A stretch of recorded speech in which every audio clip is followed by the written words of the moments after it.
الحمد للہ الحمد للہ وکفا والسلام علی عبادہ الذین اصطفیٰ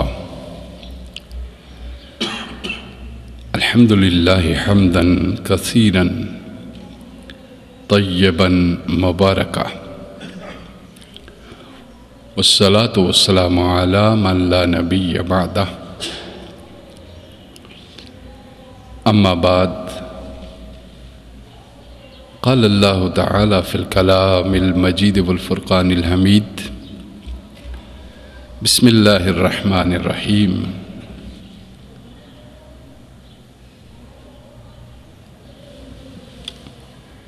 الا ان اولیاء اللہ لا خوف علیہم ولا هم يحزنون الذين آمنوا وكانوا يتقون لهم البشرى في الحياة الدنيا وفي الآخرة لا تبديل لكلمات الله ذلك الفوز العظيم صدق الله مولانا العظيم وصدق رسوله النبي الكريم ان اللہ وملائکتہ یصلون علی النبی یا ایہا الذین آمنوا صلوا علیہ وسلموا تسلیما اللہم صلی علی سیدنا ومولانا محمد وعلی آلہ وصحبہ وبارک وسلم اللہم صلی وسلم وبارک علی ذات المحمدیت والآل عدد خلقک یا اللہ یا رحمان یا رحیم یا حی یا قیوم برحمتک نستغیث معزز حاضرین، رب العزت جل مجدہ اپنے فضل خاص سے اور اپنی عنایات سے ہم پہ اپنے رسول رحمت صلی اللہ علیہ وآلہ وسلم کے توسل سے رحمت کی بارش نازل فرمائے، جس سے ہمارے چھوٹے بڑے آمدن اور سہون جو گناہ ہیں تاکہ اس کی رحمت ان کو دھو ڈالے اور اس کا فضل شامل حال رہے،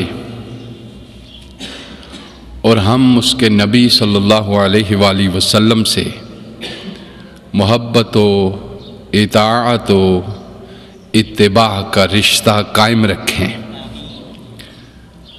اور شریعت محمدی صلی اللہ علیہ وآلہ وسلم پہ استقامت سے، صبر سے، تحمل سے، بردباری سے قائم رہیں، تاکہ اس شریعت کے نتیجے میں طریقت کی راہیں ہمارے اوپر کشادہ ہو جائیں،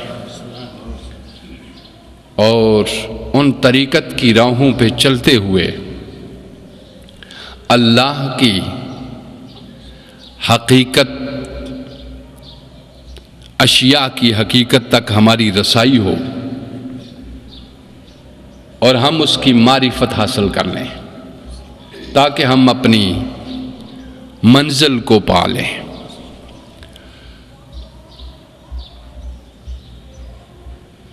آج کی گفتگو میں ہم گفتگو کا ایک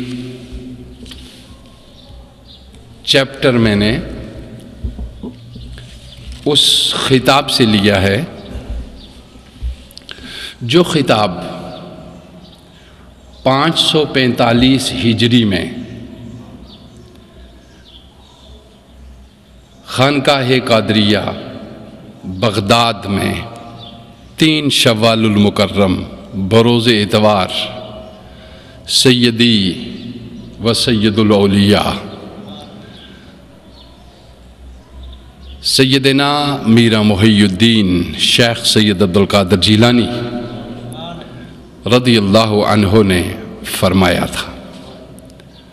اس خطاب کے کچھ اقتباسات میں نے آپ کے لیے لیے ہیں.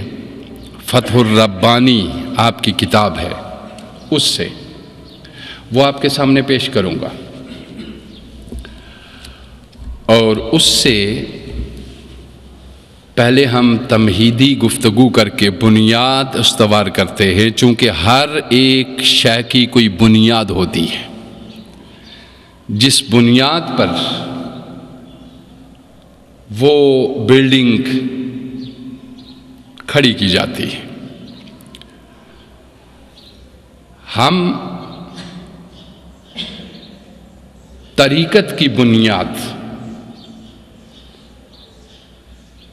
شریعت کی اس مضبوط ٹھکانے پہ تعمیر کرتے کہ جس کو کوئی زلزلہ اور کوئی طوفان ہٹا نہیں سکتا، اور تشکیک سے یعنی شک سے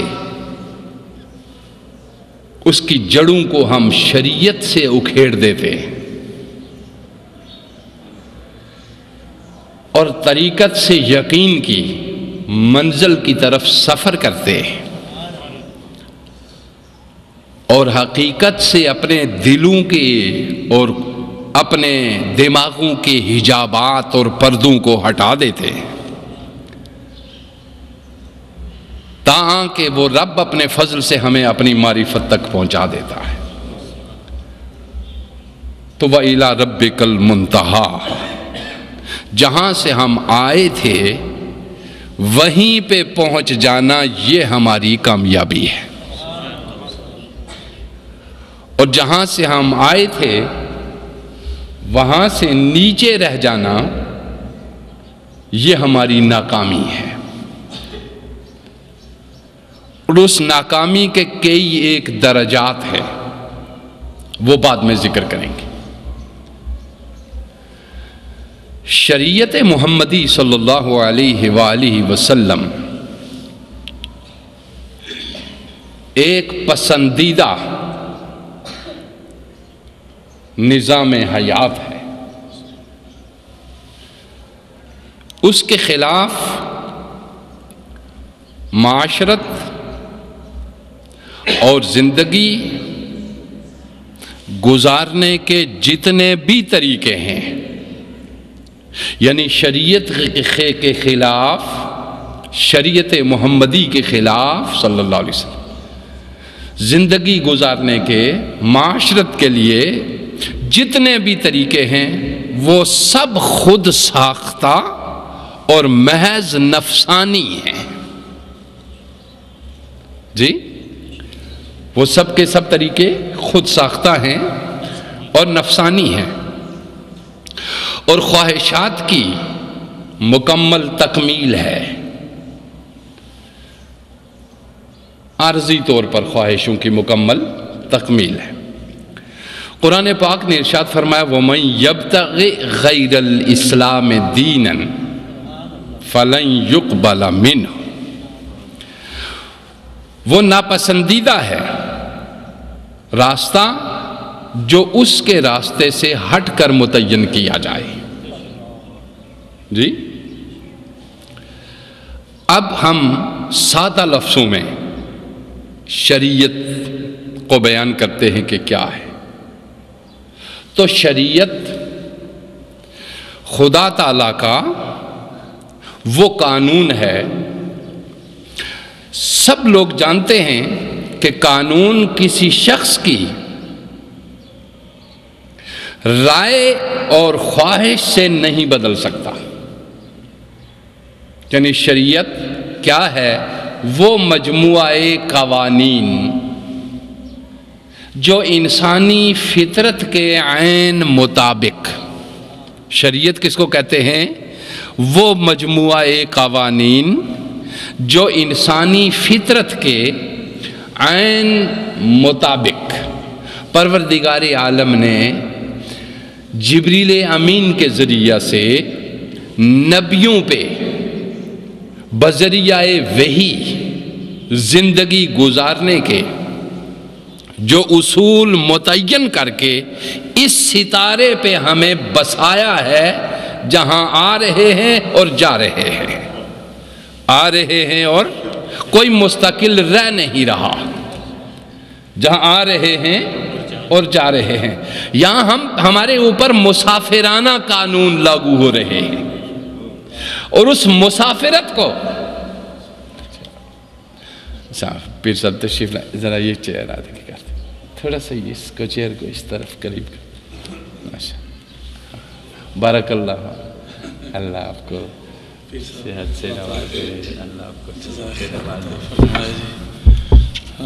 آپ کو صحت سے نوازے، اللہ دل کر رہا تھا، میں نے کہا میں مجبور یہ تھوڑی سا قریب کر دیں میرے، انشاءاللہ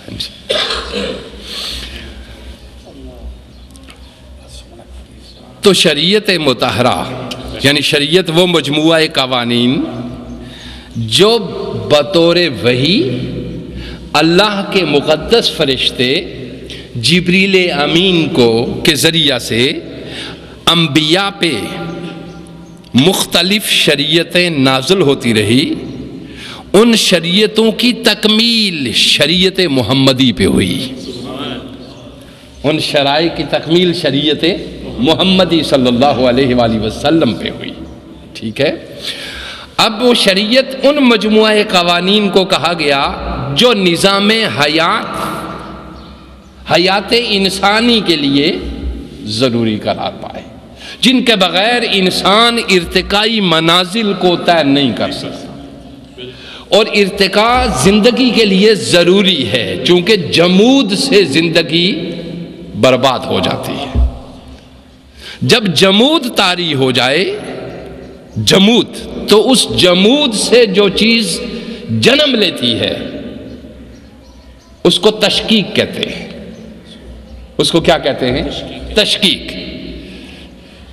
جمود طاری ہو جائے، مایوسی طاری ہو جائے، اس کو کیا کہتے ہیں؟ تشقیق۔ جب تک انسان شک کے اندر رہے وہ کوئی قدم اٹھا نہیں سکتا کہ بھی میرے آگے اندھیرا ہے یا گڑا ہے کوئی یا پلین جگہ ہے، اس کا شریعت وہ روشنی ہے جو آپ کی راہوں کو واضح کرتی ہے۔ شریعت محمدی صلی اللہ علیہ وسلم وہ روشنی ہے جو آپ کی راہوں کو، اور ان راہوں کو چونکہ راستے کو طریق کہتے ہیں، راستے کو کیا کہتے ہیں؟ طریق، اور اس راہ پہ چلنے کو طریقت کہتے ہیں، اس راہ پہ چلنے کو کیا کہتے ہیں؟ طریقت۔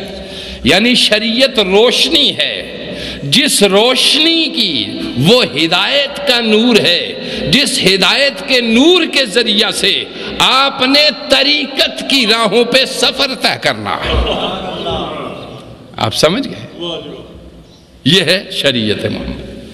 اور پھر فرمایا وَمَنْ يَبْتَغِ غَيْرَ الْإِسْلَامِ دِينًا فَلَنْ يُقْبَلَ مِنْهُ، جس نے دین سے الگ کوئی راستہ بنا لیا، ہم اس کی کوئی بات بھی قبول کرنے کے لیے تیار نہیں ہوں گے۔ اور دین کیا ہے؟ لِيُظْهِرَهُ عَلَى الدِّينِ كُلِّهِ، دین کتاب اللہ، دین سنت رسول اللہ، دین عمل رسول اللہ، دین قول رسول اللہ، دین فعل رسول اللہ، دین صحبت رسول اللہ، دین اطاعت رسول اللہ، دین اتباع رسول اللہ، اور دین محبت رسول اللہ سے جامعیت اختیار کرتا ہے۔ اس ساری چیزوں کو کہا گیا دین۔ اور یہ دین جب پریکٹس میں آئے، سنو، یہ دین جب پریکٹیکل میں ہو تو اس کو کہتے ہیں اسلام۔ جب یہ دین پریکٹیکل میں ہو تو اس کا نام کیا ہے؟ اسلام۔ اور جب وہ پریکٹیکل جو کیا جا رہا ہے، جب وہ پریکٹیکل جو کیا جا رہا ہے اس پہ یقین حاصل ہو تو اس کو کہتے ہیں ایمان. اس کو کیا کہتے ہیں؟ ایمان. اور اس پریکٹیکل اگر یقین سے اس پہ عمل کیا جائے تو آپ نے سنا عمل اسلام ہے، نتیجہ ایمان ہے. عمل اسلام ہے، نتیجہ ایمان ہے. اور نتیجہ جب مل گیا اس کا، ریزلٹ جب مل گیا اس کا، تو جو شے اس سے نظر آتی ہے اس کو احسان کہتے ہیں. اس کو کیا کہتے ہیں؟ اس لیے جو ایسا کر رہا ہے اس کو محسن کہتے ہیں. اس کو کیا کہتے ہیں؟ محسن. اب توجہ دیجیے، اب آپ آگے بڑھتے چلے جائیے. تو فرمایا وہ رب ہر حال میں بادشاہ ہے. اور ومن لم يحكم بما انزل اللہ فاولئک هم الکافرون. جو شخص اللہ کے اتارے ہوئے یعنی بتلائے ہوئے راہوں پہ، ان کے راستوں پہ اس طریقے کے مطابق نہیں چلتا جو طریقہ مصطفیٰ ہے. جو طریقہ چل تو سب رہے ہیں نا، ہندو بھی ایک طریقے پہ چل رہا ہے، یہودی بھی ایک طریقے پہ چل رہا ہے، عیسائی بھی ایک طریقے پہ چل رہا ہے، اور بہت ساری چیزیں جن پہ وہ چل رہے ہیں وہ اچھی بھی ہیں. سارے کا سارا، ساری کی ساری عیسائیت کو مردود نہیں کہہ سکتے، اور ساری کی ساری یہودیت کی تردید نہیں کر سکتے. ہم یہ کہتے ہیں کہ جو آپ کے پاس ہے اس کو ہم بھی تسلیم کرتے ہیں. اب ان سے یہ کہتے ہیں جو ہمارے پاس ہے اس کو آپ بھی تسلیم کر لو. آپ کا سارا ہم کیا کرتے ہیں؟ ہم تورات کو تسلیم کرتے ہیں، ہم زبور کو تسلیم کرتے ہیں، ہم اولڈ ٹیسٹامنٹ ہوں یا نیو ٹیسٹامنٹ ہم سب کو تسلیم کرتے ہیں. آپ ہمارے قرآن کو بھی تسلیم کر لو جی. تو وَمَن لَمْ يَحْكُمْ بِمَا أَنزَلَ اللَّهُ فَأُولَئِكَ هُمُ الْكَافِرُونَ. ارشاد فرمایا جو شخص اللہ کے اتارے ہوئے یعنی بتلائے ہوئے طریقے کے مطابق فیصلہ نہ کرے، ایسے ہی لوگ دراصل کافر ہوتے ہیں. اب غور سے سن لیجئے اس ساری گفتگو کا ایک خلاصہ تاکہ ہم اگلی طرف بڑھیں. دین کے 5 اجزاء ہیں. دین کے کتنے اجزاء ہیں؟ 5. دین میں نے آپ کو بتا دیا کہ کیا ہے. اب اس پچھلی ساری گفتگو کا ایک خلاصہ، ایک سمری. دین کے 5 اجزاء ہیں، یعنی اسلام دین کا حصہ ہے اور ایمان دین کا حصہ ہے. بنیادی کیا ہے؟ دین. رسول لے کر آئے جو وہ کیا ہے؟ دین. ٹھیک ہے. اب ہم غور سے جو بات میں آپ سے عرض کر رہا ہوں وہ سننے کی یہ ہے کہ دین کے 5 اجزاء ہیں. پہلا جز ہے اس کا عقائد. دین کا پہلا جز کون سا ہے؟ عقائد یعنی عقیدہ. دین کا دوسرا جز ہے عبادات. دین کا تیسرا جز ہے معاملات. دین کا چوتھا جز ہے معاشرت. اور دین کا 5واں جز ہے تصوف. دین کا 5واں جز کون سا ہے؟ یہ تصوف. دیکھیے اب میں آپ کو بتا رہا ہوں، اس میں دین کے 5ویں جز کے طور پہ کس چیز کو شامل کیا گیا؟ یہ میں نے نہیں شامل کیا، یہ میں نے شامل نہیں کیا. یہ اعلیٰ حضرت امام محمد رضا خان بریلوی رحمۃ اللہ علیہ نے شامل نہیں کیا. ٹھیک ہے. یہ کسی اور نے، مولانا اشرف علی تھانوی، آپ نے اپنی کتاب شریعت و طریقت میں اس کو تصوف کو 5ویں جز کے طور پہ شامل کیا. اس کو کیا کہا؟ تصوف ایک 5واں دین کا. وہ لوگ جو منکرین تصوف ہیں اور جو یہ کہتے ہیں کہ یہ آخر زمانے کی کوئی چیز ہے یا یہ رسول اللہ کے بعد کی کوئی چیز ہے، ان کو سوچنا چاہیے کہ اکابر کیا کہہ رہے ہیں، جی اکابرین۔ تو غرض دین کے 5 اجزاء ہیں، اور ان 5 کے مجموعے کو کیا کہتے ہیں؟ دین۔ 5 اجزاء: عقائد، عبادات، معاملات، معاشرت، تصوف۔ عقیدے میں توحید اور رسالت اور آخرت 3 موٹی چیزوں کا ہونا ضروری ہے۔ عبادات میں فرائض کی پابندی کا ہونا ضروری ہے، ٹھیک ہے جی، نوافل اور سنن اور استحباب اور وہ بات کی بات ہے، مگر عبادات میں فرائض کی پابندی ضروری ہے۔ جو چیزیں فرض کر دی ہیں، جو فرض کر دی ہیں وہ تمہارے جسم کے لیے اور تمہاری روح کے لیے، تمہاری عقل کے لیے اور تمہاری نفس کے لیے ضروری ہے۔ تو یہ ہو گیا عبادات۔ معاملات، لین دین ایک دوسرے کے ساتھ، تجارت، باہمی انسان کا انسان سے تعلق، اس کو کہتے ہیں معاملات۔ کہ کوئی کسی کو دھوکہ نہ دے، کوئی کسی سے جھوٹ نہ بولے، کوئی کسی کو قتل نہ کرے، کوئی کسی کا خون نہ بہائے۔ اور 5 موٹے کبائر میں نے پچھلے پچھلے جمعے پہ آپ کے سامنے عرض کیے تھے کہ 5 کبیرے گناہ کون سے ہیں جو قرآن نے بیان فرمائے تھے۔ تو قرآن مقدس نے کہا تھا کہ جو لوگ ان اجتناب کرتے ہیں ان کبیرے گناہوں سے، ان کے صغیرے ہم خود بخود معاف کر دیتے ہیں۔ جو کبائر سے بچتے ہیں ان کے صغائر ہم خود بخود معاف کر دیتے ہیں۔ اور معاشرت، آپ کی جو سوسائٹی ہے اور اس سوسائٹی کے اندر جو پڑوسی کے پڑوسی پہ حقوق ہیں، جو ایک شہری کے دوسرے شہری کے حقوق، ان سارے حقوق کو معاشرت کہتے ہیں، جو تفصیل نہیں میں اس وقت بتا رہا۔ تصوف،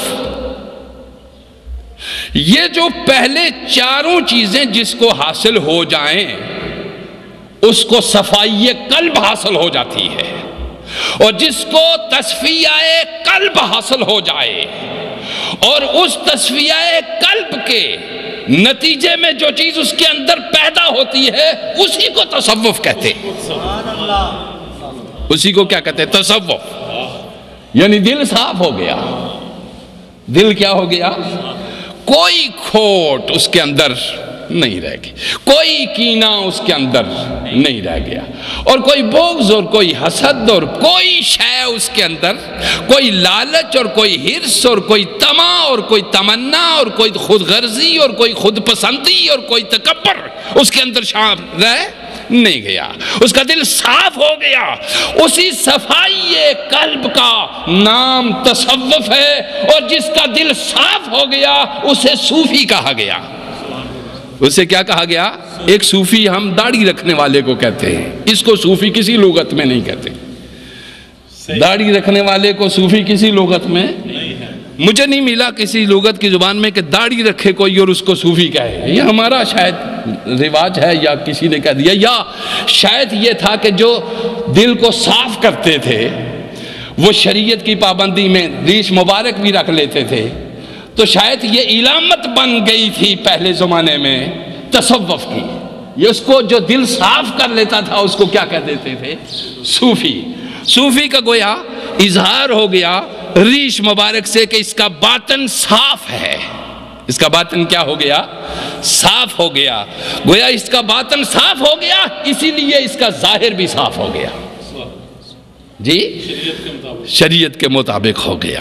تو گویا اس لحاظ سے تو اس کو صوفی کہا جا سکتا ہے جو داڑھی رکھے، مگر داڑھی ہی لغتاً اس کو صوفی کہنے کی ضرورت نہیں۔ صوفی جی ہاں، صفائی قلب رکھنے والے کو صوفی کہتے ہیں۔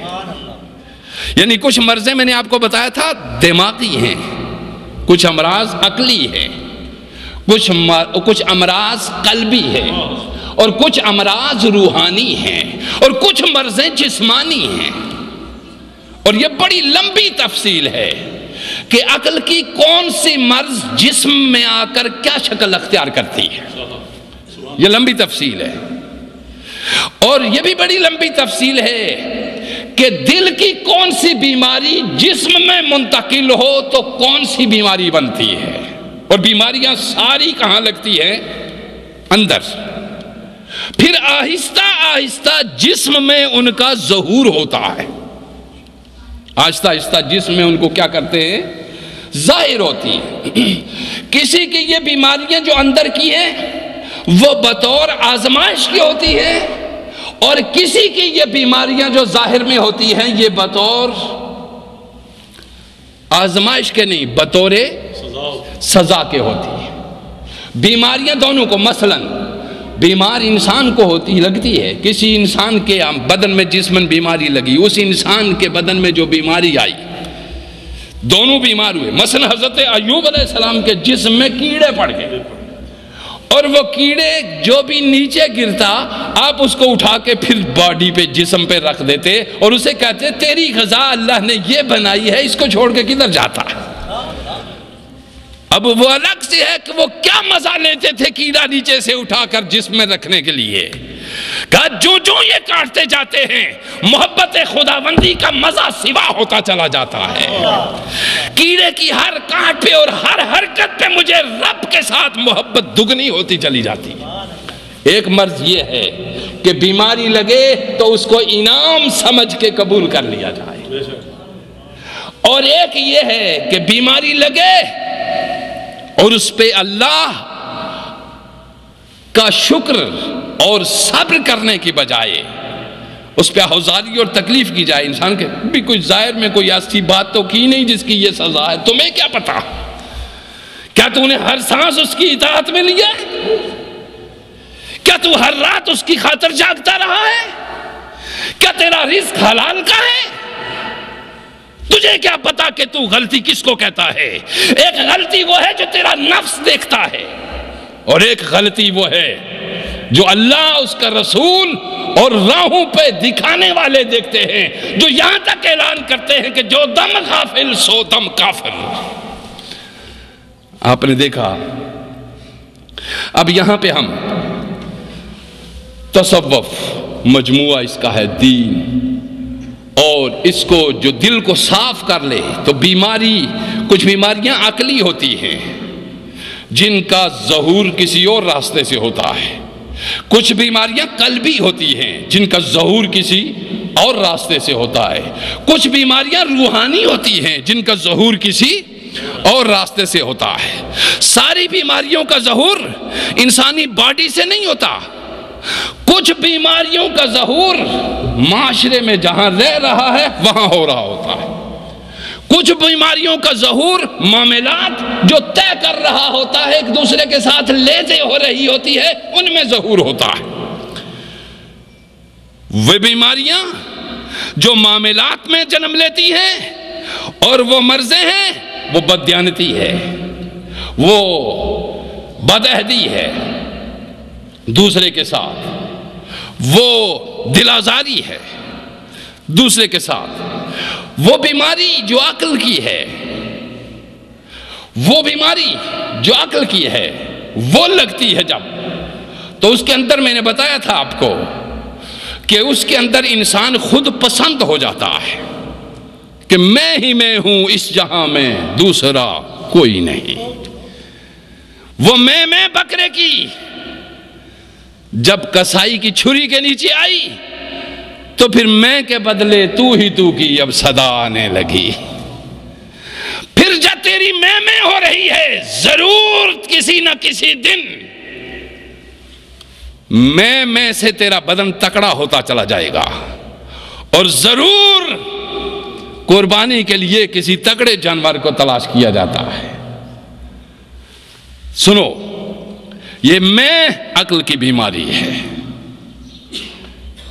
میں عقل کی بیماری ہے، خود پسندی عقل کی بیماری ہے، خود غرضی عقل کی بیماری ہے، ہیلا بازی عقل کی بیماری ہے، ہیلا گری عقل کی بیماری ہے، علم کا حیضہ یہ عقل کی بیماری ہے. یہ بیماریاں جب جس میں انسان یہ بیماریاں جب عقل کو لگتی ہیں تو ان کا ظہور اس طرح ہوتا ہے، کوئی انسان متکبر بن جاتا ہے، خود پسند بن جاتا ہے، جا پرست بن جاتا ہے۔ جا پرستی، خود غرضی، خود پسندی، خود نگری، یہ ساری بیماریاں کس کی ہیں؟ عقل کی۔ اور اسی لیے اقبال نے کہا تھا عقل عیار ہے سو بیس بدل لیتی ہے، عقل عیار ہے سو بیس بدل لیتی ہے، عشق نہ ملا ہے نہ زاہد نہ حکیم۔ اس لیے اس عقل کی بیماری کا علاج عشق کے سوا پھر کچھ اور نہیں ہو سکتا، چونکہ عقل ہیلا کر ہے، یہ استدلال کو پسند کرتی ہے، یہ دلائل کے لیے کے روپ میں آگے بڑھتی ہے۔ دلیل وہاں ختم ہوتی ہے جہاں سے عشق شروع ہوتا ہے، وہاں دلائل ختم ہو جاتے ہیں، جہاں عشق شروع ہوتا ہے وہاں سے دلائل ختم ہو جاتے ہیں۔ عقل استدلال کی طاقت اور عشق قلب اور روح کی طاقت کا نام ہے۔ اب آئیے،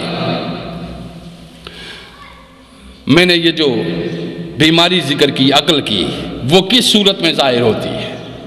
آپ نے دیکھا تکبر، متکبرین، متکبر شخص، بعض لوگوں کو دیکھا اپنے ایک دوسرے سے ہاتھ ملاتے ہیں ایسے جیسے بس یہ بڑا احسان کر رہا ہے، یہ ہاتھ ملا رہا ہے کسی کا۔ بعض لوگ جب چھاتی سے ملتے ہیں تو پیٹ ملاتے ہیں، چھاتی نہیں، سینہ نہیں ملاتے، چونکہ پیٹ ہی اتنا آگے نکلا ہوا ہوتا ہے، اس کے اوپر اگر جھک جائیں تھوڑا سا تو بدہضمی کا خدشہ ہوتا ہے۔ جی، ملنے کا انداز ہوتا ہے۔ امام غزالی نے فرمایا کہ چہرے سے تو ویسے ہی شخصیات کا تعارف ہو جاتا ہے، face is the index of mind. تو جس کو چہرہ شناسی نہ آئے اس کو باڈی لینگویج ہی دیکھ لینی چاہیے۔ تو ملنے کے لیے ضروری نہیں ہے باڈی لینگویج کو دیکھ کر کے آپ آگے بڑھے کسی کے لیے۔ جی، باڈی لینگویج جو جسم بول رہا ہے وہ صاف صاف دکھا رہا ہے۔ امام غزالی نے فرمایا جو تمہارے سامنے، یہ میں بات بتا رہا ہوں، امام غزالی صوفی بھی تھے اور سائنٹسٹ بھی تھے اور فلسفے کے امام بھی تھے، اور ان کے دور میں ان کے پائے کا کوئی اور نہیں تھا۔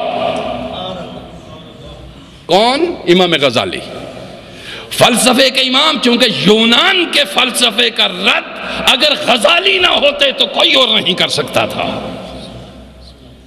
غزالی نہیں۔ مگر ساری زندگی فلسفے میں کھنگالنے کے بعد غزالی نے سوچا کہ میں عقلی طور پہ، منطقی طور پہ، فلسفے کے روپ سے تو خدا کو جان گیا ہوں، مگر میں نے ابھی تک خدا کو جانا نہیں، سمجھا نہیں کہ وہ ملتا کہاں سے ہے۔ میں دلیلوں سے تو معروف کر سکتا ہوں، لہذا غزالی نے عقل پہ اکتفا نہیں کیا، استدلال پہ اکتفا نہیں کیا۔ وہ اس یونیورسٹی کے چانسلر تھے جو بغداد یونیورسٹی تھی، جب باہر نکلتے بادشاہ کا اتنا استقبال نہیں ہوتا تھا جتنا غزالی کا ہوتا تھا۔ پنکھے ہلانے والے راستوں میں کھڑے ہوتے تھے کہ غزالی کی سواری گزرے۔ غزالی اس سواری میں اپنی مدرسہ گاہ رہائش گاہ سے جایا کرتے تھے جو شاہی سواری ہوا کرتی تھی، بادشاہ وقت کی سواری ہوا کرتی تھی، اس میں غزالی اپنے مکتب میں جایا کرتے تھے۔ یہ ساری تعلیم، سارے فلسفے، ساری تفاسیر لکھنے کے باوجود غزالی اعتراف کر چکا کہ میں خدا کو نہیں پہچان سکا، میں اللہ کو نہیں پہچان سکا۔ لوگوں میری تمہاری کیا پہچان، ہم کیا پدی اور کیا پدی کا شور ہوا۔ ایک تو کس زمانے میں ہم پیدا ہوئے جہاں قحط الرجال، جہاں 1000 دھوکے کھانے کے بعد جا کے کہیں انسان ملے گا، اور پھر اس دھوکے کے زمانے کے اندر بھی، اور غزالی کا دور، تمام قرآن جانتے تھے غزالی، مگر قرآن مقدس کی تفسیریں لکھ مارنے کے بعد بھی خدا نہ ملا، جس کا اعتراف کیا غزالی نے۔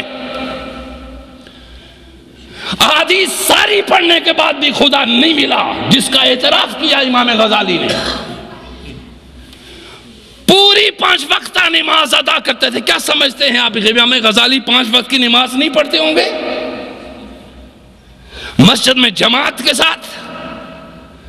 مدرسہ، جو شخص شیخ ہے بہت بڑے اور اپنے زمانے کے بہت بڑے عالم ہیں، وہ کہتے ہیں ان ساری چیزوں سے مجھے خدا نہیں ملا، ان ساری چیزوں سے مجھے خدا نہیں ملا، اور میرے اندر کی تلاش کسی چھوٹے موٹے چشمے سے بجھ نہیں سکتی تھی. چشمے یہ بھی بڑے تھے مگر ان سے اندر سے. پھر آپ نے آخر میں وہ ساری چیزیں چھوڑ دی. وہ ساری چیزیں کیا کر دی؟ وہ یونیورسٹی کی چانسلرشپ، وہ شاہی راج، وہ لباس، وہ دبدبہ، وہ ساری چیزیں ترک کر دی. 10-11 سال صحرائی زندگی میں جا کے بھوکے اور پیاسے رہے. غزالی تو قرآن کی ساری تفسیریں جانتا تھا، تجھے کیا ضرورت تھی صحرا کی چھانٹ مارنے کی؟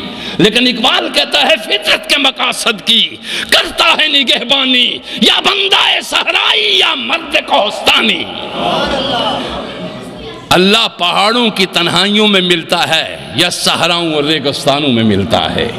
جن بستیوں میں تم حلوے مانڈے کھا کے خدا کے نعرے لگا رہے ہو، یہاں تم خدا کی بو بھی نہ پا سکتے ہو. توجہ میری بات کی طرف.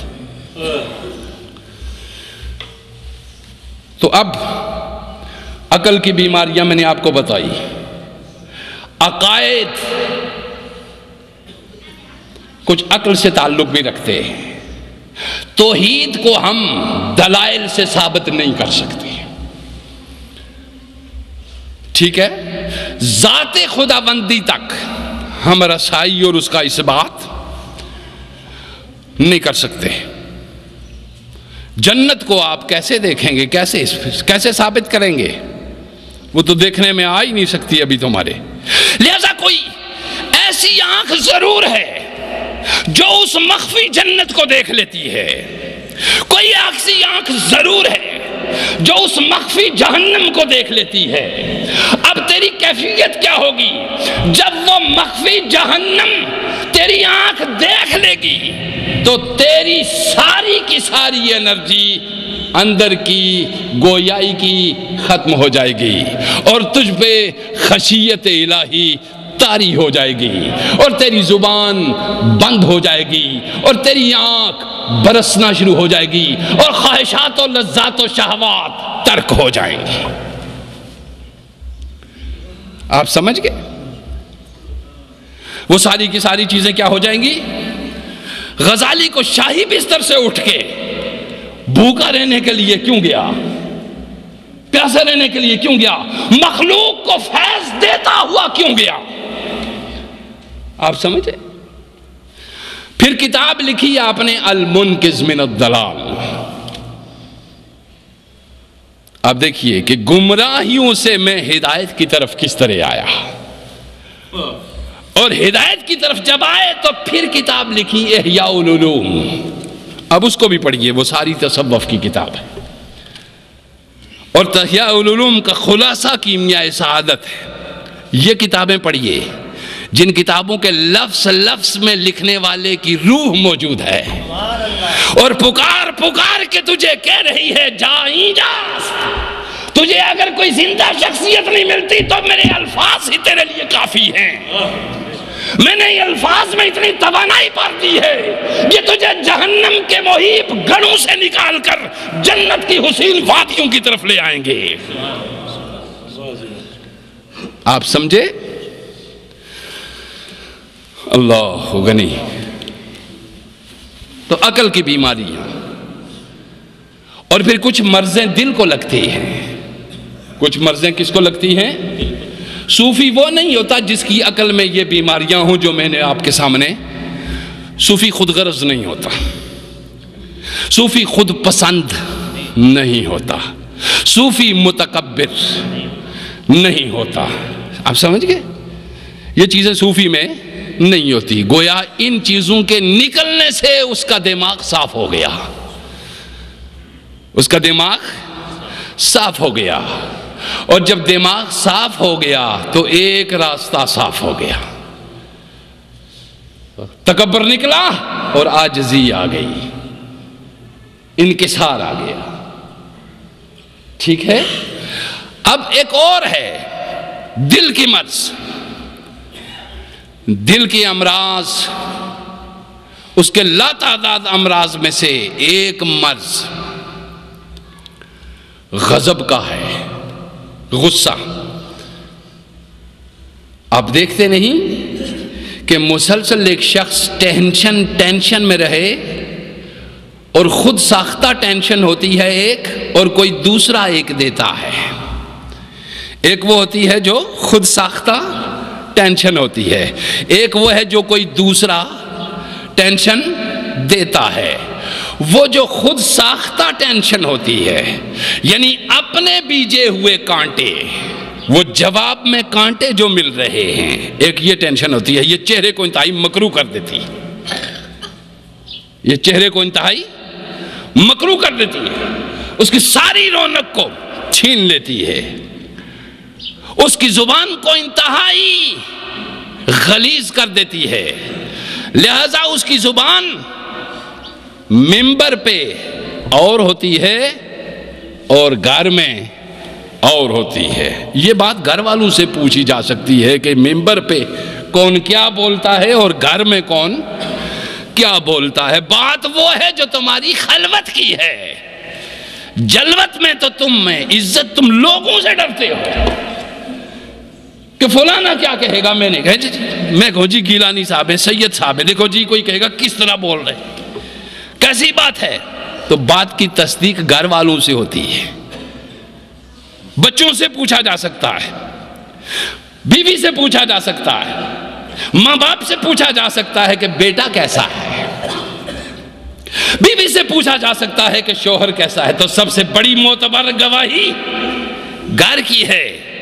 ذرا توجہ دیجئے، رسول اللہ صلی اللہ علیہ وآلہ وسلم نے، قرآن کتنی سچی کتاب ہے، ہائے ہائے ہائے ہائے، قرآن نے کچھ بھی نہیں چھپایا۔ حتیٰ کہ یہ دیکھیے، ایک صحابی آئے رسول اللہ صلی اللہ علیہ وآلہ وسلم، عبداللہ ابن مکتوم، نابینا تھے، حضور صلی اللہ علیہ وسلم کے پاس کچھ لوگ ذرا بڑے طبقے کے بیٹھے ہوئے تھے، چونکہ آپ کو حرص تھی کہ یہ لوگ مسلمان ہو جائے اور یہ اسلام آ جائے۔ عبداللہ ابن مکتوم آئے، آپ گفتگو میں مصروف تھے، تو آپ آئے اپنے گفتگو کی، تو آقا علیہ السلام نے تھوڑا سا جھڑکا کہ ذرا ٹھہرو۔ ہائے ہائے ہائے، قرآن نبی کی کتاب ہوتی تو یہ جھڑکنا بیچ میں سے نکل گیا ہوتا۔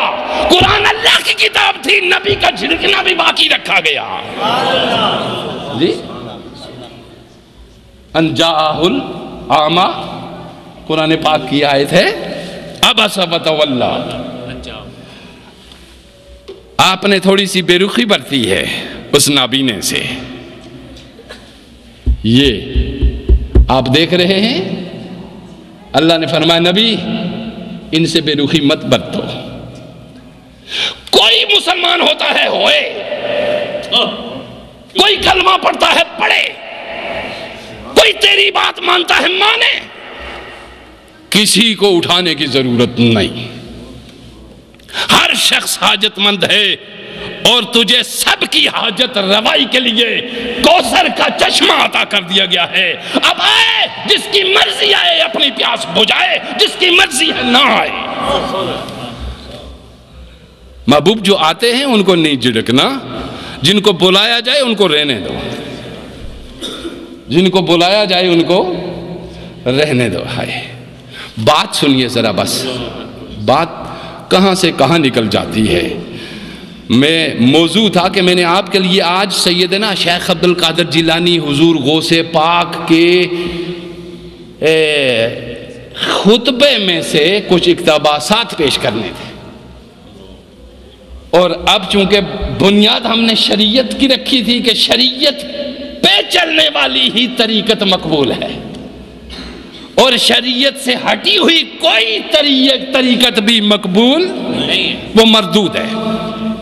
چاہے اڑتا ہو کوئی ہوا میں یا جو مرضی کرے، رسول سے ہٹ کے جو بھی راہ ہے وہ ہماری سمجھ میں آئے یا نہ آئے ہم نہیں تسلیم کرتے، اور رسول کی جو راہیں ہیں وہ ہماری سمجھ میں آئے یا نہ آئے ہماری سلانکھوں پہ، چونکہ رسول کی بات عقل کی کسوٹی پہ پرکھی نہیں جا سکتی، رسول اللہ کی بات عقل کی کسوٹی پہ پرکھی ہی نہیں جا سکتی۔ اور اب ہاں بس میں نے بتایا کہ عقل کی بیماریوں میں سے وہ ہیں، ٹھیک ہے، اور باہر جب وہ نکلتی ہیں انسانی دماغ سے، عقل سے جب وہ دماغ میں ٹرانسفر ہوتی ہیں تو وہاں بے چینی، نیند کا زائل ہو جانا، جی تکبر، غرور جب ادھر ہوتا ہے تو نیند اڑا دیتا ہے، نیند کیا کرتا ہے؟ اڑا دیتا ہے، پھر نیند لانے کے لیے تجھے گولیاں کھانی پڑتی ہیں، چونکہ تو جو دوسروں کی نیند اڑائے گا اسے کیسے آئے گی؟ جی یہ کائنات بڑی پیاری ہے، یہ کائنات یہاں گیو اینڈ ٹیک، لے اور دے، اس پہ چل رہی ہے۔ اب آئیے اختتام کی طرف بڑھتے ہیں۔ تو کچھ امراض دل کے ہیں، دل کے امراض میں سے پہلی مرض ہے غضب، غصہ۔ غصہ اگر مستقل ہو جائے تو انسان کے چہرے کو بگاڑ دیتا ہے، آنکھوں کو باہر لے آتا ہے، خوفناک بنا دیتا ہے، اس آنکھ کے اندر جذبہ رحیمانہ ختم ہو جاتا ہے۔ لہذا کوئی بھی بندہ اس چہرے سے ایسی لیزر، ایسی لہریں نکلیں گی جو خوفناک ہوں گی، بچہ بھی دیکھے گا تو بجائے آ کے پاس بیٹھنے کے، مانوس ہونے کے، سائیڈ سے کنارہ کش ہو جائے گا، کیونکہ بچے کے اندر بھی وہ ریڈار لگا ہوا ہے جو تیری لہروں کو وصول کر رہا۔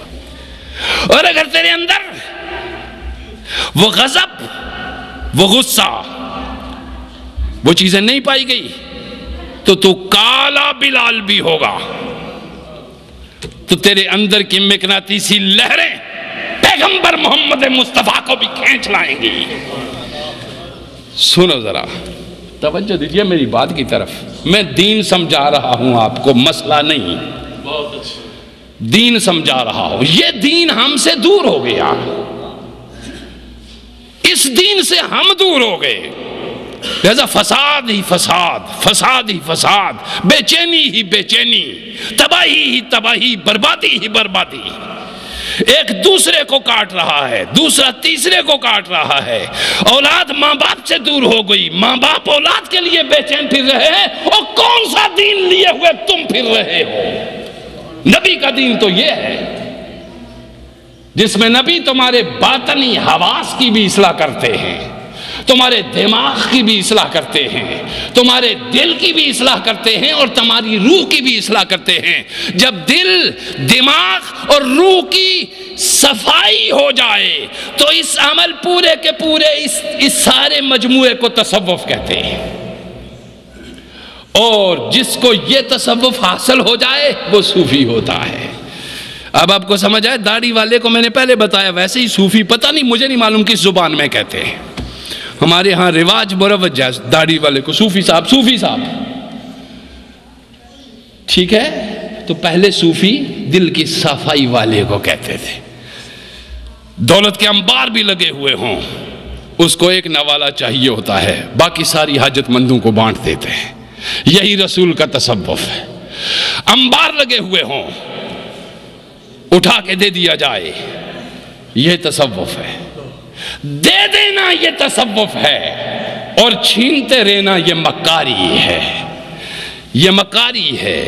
گھسیٹتے رہنا، چھینتے رہنا، ہیلوں سے، بہانوں سے، مکر سے، فریب سے چھینتے رہنا، یہ نہ تصوف ہے نہ دین ہے، اور نہ یہ شریعت محمدی میں ہے۔ توجہ دیجئے میری بات کی طرف، یہ قلب کی بیماریاں تھیں۔ روح کی بیماریوں میں موٹی بیماری ہے نفرت۔ موٹی بیماری روح کی بیماریوں میں کون سی ہے؟ جس دل میں نفرت ہو۔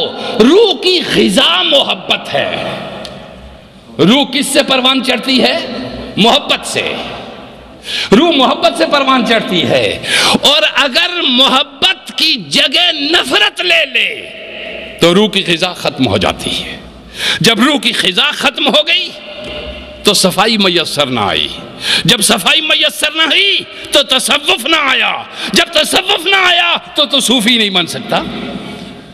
جی یہ مولانا لوگوں کا تصوف کچھ اور ہے، جس میں لڑائیاں بھی ہیں، جھگڑے بھی ہیں، فساد بھی ہیں، گدیاں بھی ہیں، ان پہ مرید بھی ہیں، ان پہ ڈنڈے بھی ہیں، اور مسجدیں بھی ہیں، ان میں مناظرے بھی ہیں۔ یہ تصوف جو رسول کا ہے اور جو قرآن کا ہے وہ آپ کو سمجھا رہا ہوں، اور یہ سمجھو کہ یہ تمہاری ضرورت ہے۔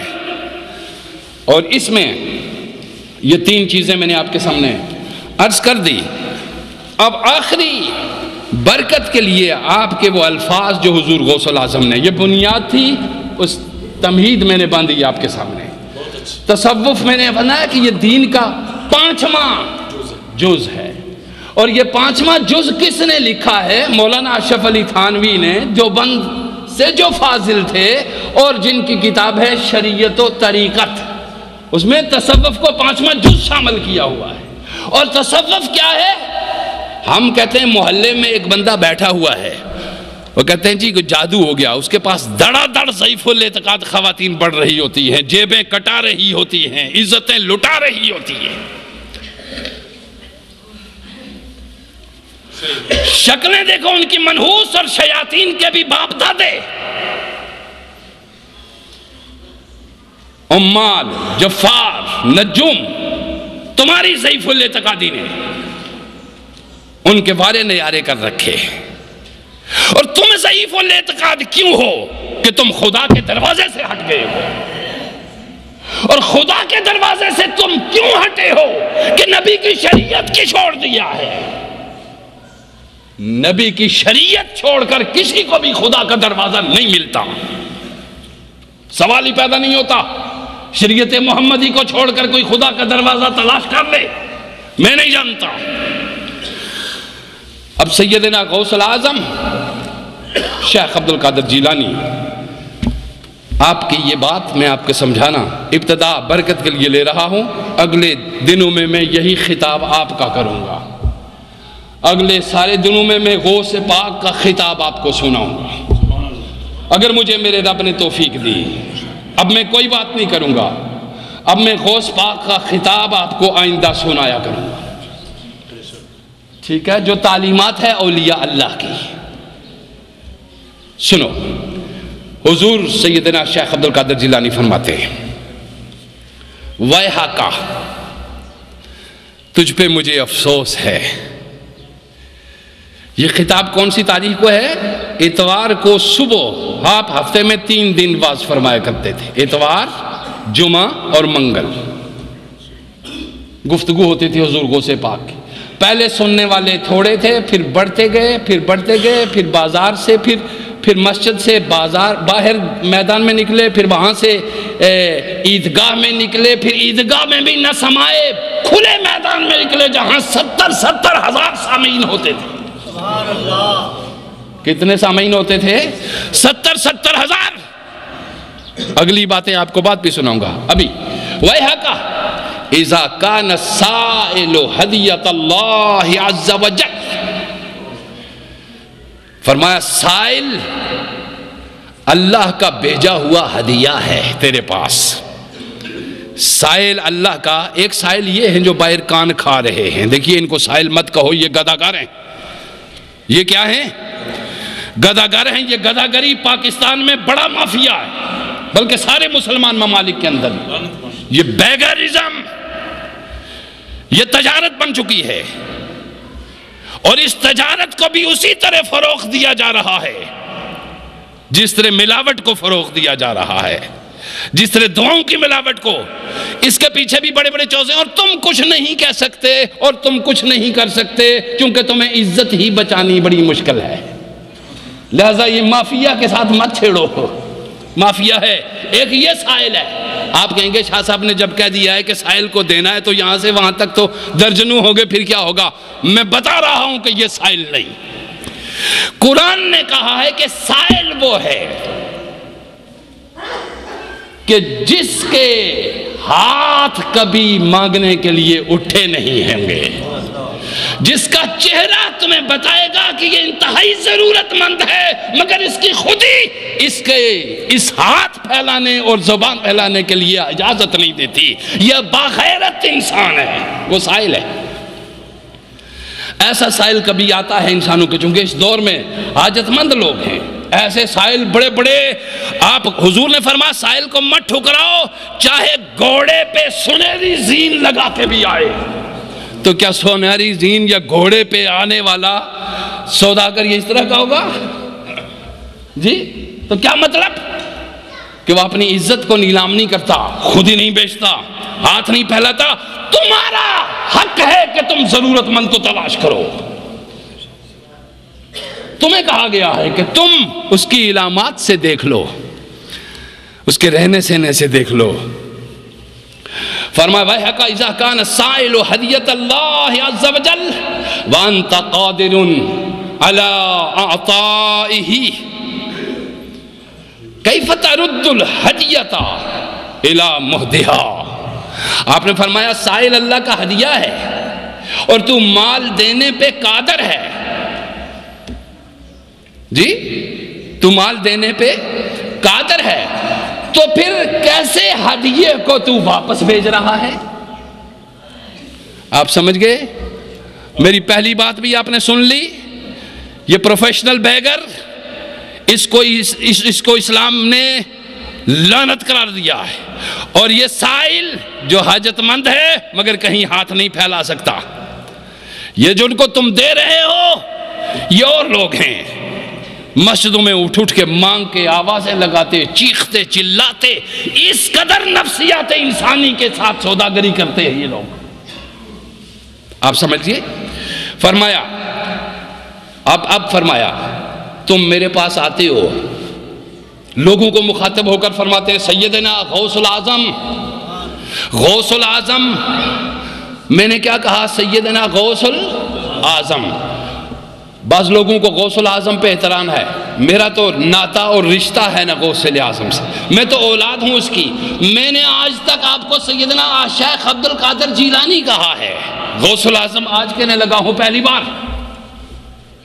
یہ غوث العظم تب کہنے لگا جب میں نے مولانا تھانوی کی کتاب میں ان کو مخاطب کر کے سیدنا غوث العظم کہتے ہوئے دیکھا، تو میں نے کہا جب یہ غوث اعظم کہتا ہے جو دیوبند کا فارغ ہے، میں کیوں نہ غوث العظم کروں جو اس کا خون کا ہوں؟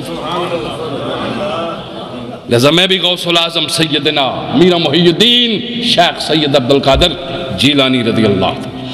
آپ نے فرمایا میرے پاس تم آتے ہو، اندی تستمع و تبقی وَإِذَا جَاءَكَ الْفَقِيرُ يَشْكُو قَلْبَكَ، تم میرے پاس آتے ہو، واز سنتے ہو، تبلیغ سنتے ہو، تقریر سنتے ہو، روتے ہو بیٹھ کر، آنسو بہاتے ہو، جی میری طرف متوجہ ہوتے ہیں جب تم واز سنتے ہو اور روتے ہو، لیکن اذا جاءک الفقیر یشکو قلبک، جب کوئی حاجت مند تمہارے پاس آ جائے تو تمہارے دل سخت ہو جاتے۔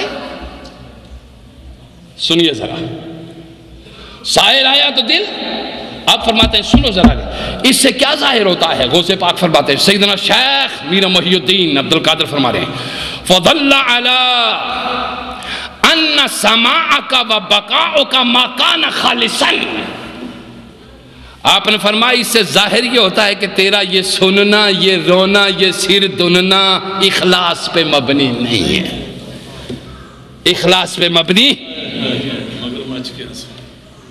یہ تعلیم ہے کس کی؟ تم نے یہ نہیں سنی ہوگی، تم صرف 11ویں والے سے جانتے ہوں گے، چونکہ 11ویں میں کھانا ہی کھانا ہے، جی۔ اور غوث پاک کی 11ویں کی اتنی ایڈورٹائز، چونکہ وہاں ڈالر، پاؤنڈ، ریالوں میں بھی اب آنے شروع ہو گئی ہے کیا، جی ڈالر، وہ اس سے تمہاری دیگیں بھرتی ہیں پیٹوں کی۔ اور یہ جو تعلیم غوث اعظم دے رہے ہیں، یہ اس کے کانوں کان تمہیں خبر نہیں ہے کہ تعلیم کیا دے کے گئے ہیں وہ؟ کیا تم نے سنی ہے کبھی یہ تعلیم غوث اعظم کی؟ یہ الفتح الربانی کتاب میں آپ کو سنا رہا ہوں، اپنا فضلہ ان سماعک و بقاؤک ما کان خالصا السماع عندی اولا بالسر ثم بالقلب ثم بالجوارح فی الخیر۔ میرے پاس اگر آتے ہو تو پہلے دماغ کو درست کر کے آؤ، جی میرا بات سنو، پہلے سر باطن کو صاف کرو، قلب کو صاف کرو، ثم بالجوارح بالغیر، پھر تمہارے قلب و باطن کی صفائی تمہارے عمل سے ظاہر ہو، چونکہ عمل کا ظہور عام آدمی کے لیے ہے، دل کا صاف رکھنے والا ہزاروں میل دور سے بھی دیکھ لیتا ہے، صافی قلب والا ہزاروں میل دور سے بھی دیکھ لیتا ہے، اس سامنے کوئی بھی چیز پوشیدہ نہیں رہتی۔ اب فرما میرے پاس کیسے آ، اذا دخلت علی فادخل، میرے پاس جب تم آؤ تو کیسے آؤ، وقد عزلت علمک، میرے پاس جب آؤ وقد عزلت علمک وعملک ولسانک ونسبک وحسبک مع نسیانک مالک واہلک، اور میرے پاس جب آتا ہے سن کس طرح آیا کر، اپنا علم، اپنا عمل، اپنا حسب، اپنا نسب، اپنا مال، اپنی اولاد ادھر چھوڑ کے آ، اس لیے کہ مجھے نہ تیرے مال کی ضرورت، نہ تیری اولاد کی ضرورت، نہ تیرے علم کی ضرورت، نہ تیرے حسب کی ضرورت، نہ تیرے نسب کی ضرورت، مجھے تیری ضرورت ہے۔ آپ سمجھ گئے؟ یہ سب چیزیں باہر چھوڑ کے اندر آ، تاکہ میں تجھے خدا تک پہنچاؤں، تاکہ میں تجھے تیری پہچان اس مجلس میں کرواؤں۔ تو حسب لے کے آیا کہ میں فلانا ابن فلانا ہوں، فلانی گدی، وہ تھے تو وہ آبا ہی تمہارے، مگر تم کیا ہو؟ جی میں فلانی گدی نشین کا بیٹا ہوں، تھے تو وہ آبا ہی تمہارے، مگر تم کیا ہو؟ ہاتھ پہ ہاتھ درے منتظر فردا ہو۔ آج تعارف ہوتا ہے میں فلان ابن فلاں ہوں، پہلے تعارف یہ ہوتا تھا کہ میں فلاں ہوں۔ جی جو پیچھے سے تعارف شروع کرتا ہے سمجھ لو کچھ تھوڑی بہت گڑبڑ بیچ میں ہے۔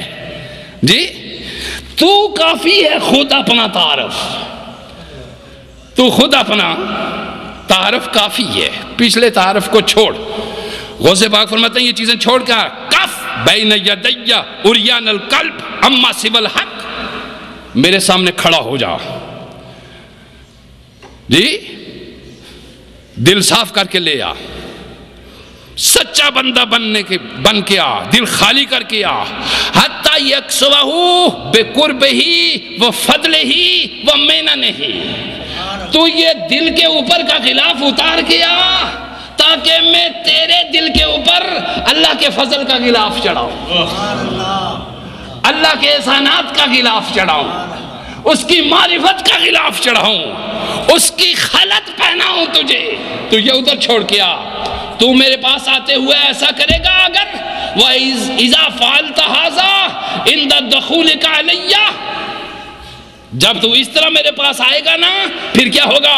آئے ہائے صِرْتَ كَالطَّائِرِ، تجھے شہباز بنا دوں گا، تجھے شہباز بنا دوں گا، تجھے طائر لاہوت بنا دوں گا، جس کو اقبال نے کہا ہے طائر لاہوتی، اس رزق سے موت اچھی جس رزق سے آتی ہو پرواز میں کوتاہی۔ ٹھیک ہے دوستو، غور کی بات ہے، فرما سرتا قطائر آئے ہائے یغدو خماسن و یروح بتانن، تجھے وہ طائر لاہوت بنا دوں گا، وہ پرندہ بنا دوں گا، صبح جب اڑتا ہے تو پیٹ خالی ہوتا ہے، شام کو جب لوٹتا ہے تو پیٹ بھرا ہوا ہوتا ہے۔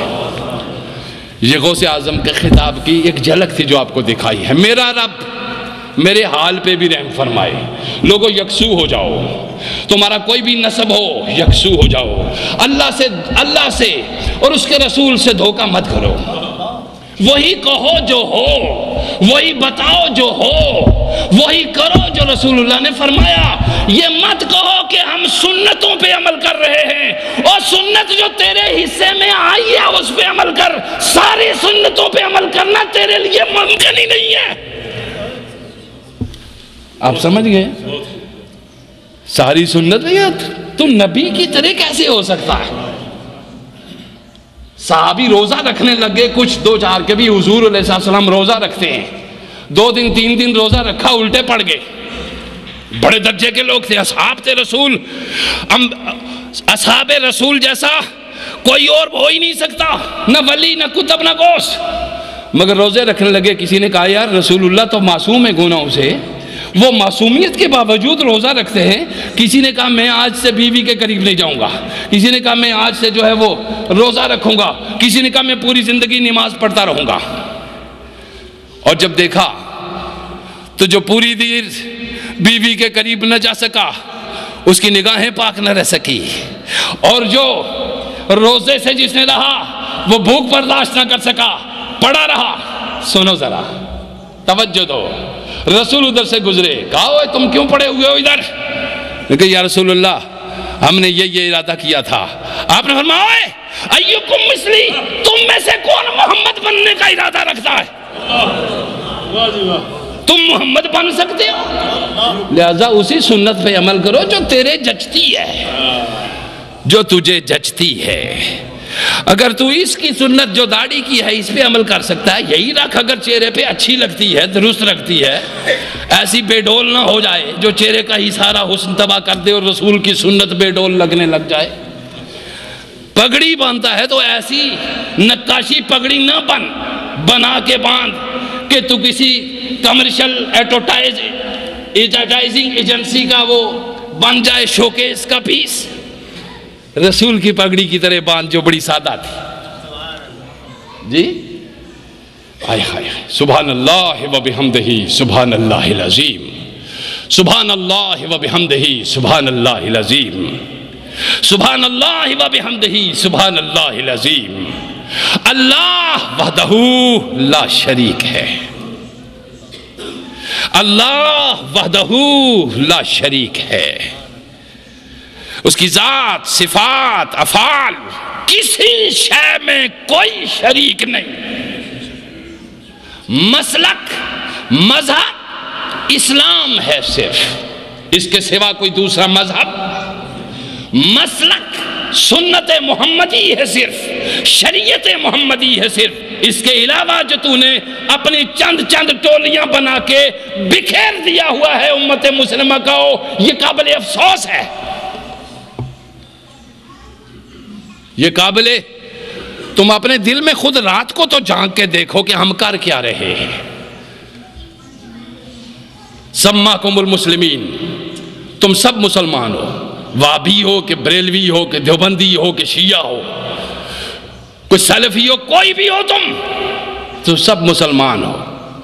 یہ الگ بات ہے کہ کسی کے اسلام میں کمزوری ہے، کسی کے اسلام میں طاقت ہے، یہ الگ بات ہے۔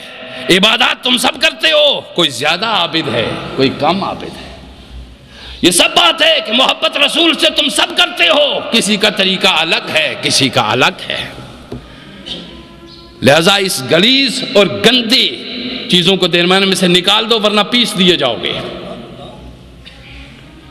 پیس دیے جاؤ گے، لتاڑ دیے جاؤ گے، اور ابھی تک بچے ہوئے ہو، ابھی تک بچے ہوئے ہو،